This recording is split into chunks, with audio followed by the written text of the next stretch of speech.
So you should see my screen up. Yeah, I can see it, Fred. Okay. So one of the things I kind of want to wrap things up real quick is, I'll do a plug here because we're doing a virtual Skywarn on Thursday at 7 p.m. It's an hour. So I'm not sure if you all could share that on your social media. That'd be much appreciated. We're going to do one of these in November. We're going to do a Facebook Live probably in December, and then maybe one more. Seems we're getting really good turnouts from these. So again, the more information that you could spread to help us out, so we can educate the public on winter weather, storm tracks, how to report, sign up for Cocoa Rods. That would be very helpful. So if you just click on the link here, that's how you register. So if you could I'd appreciate that if you can, based on what your news directors say, if you could share that.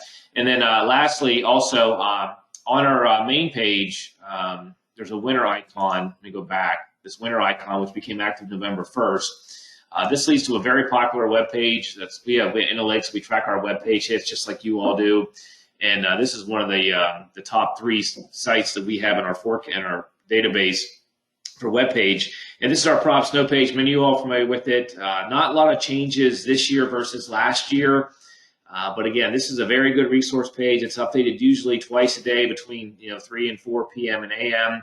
That gives you the worst case scenario, the best case scenario, and then what our forecast is. Don't forget there's probability graphics. Shannon used these over the weekend for probability greater than 2 inches up north.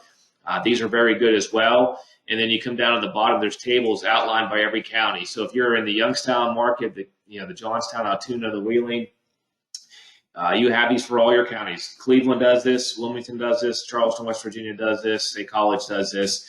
And we've kind of tried to make our counties with their cities to kind of hit all points, and then some population centers as well. The other good resource that's on this page is the onset end time of graphics, and then the winter storm severity index. We'll talk about that maybe tomorrow as a new thing that's going operational this year. And then also the long range forecast. This kind of aggregates a lot of good information together.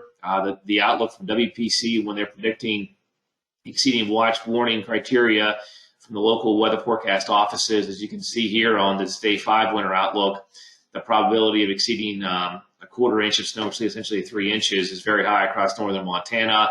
So you can kind of see where all the threats are over the next 4 days. You have your precipitation, you have your CPC outlooks. So kind of like a mini dashboard for the long-range trends of what's going on in our region. And then lastly, I'll wrap up with this. Snow squall warnings. The wireless emergency alerts go from 90 to 360 characters. This year, they were activated back in June when we turned over tornado and flash flood warnings to 360 characters. So if we issue those, which are specific events, an Arctic cold front coming down, rapidly plunging temperatures, and it's got to be mostly during the daytime. We can issue snow squall warnings, and those will be what trigger phones to go off. So it's nice when we're able to get more information, more call to action, more action steps to the public on what to do when these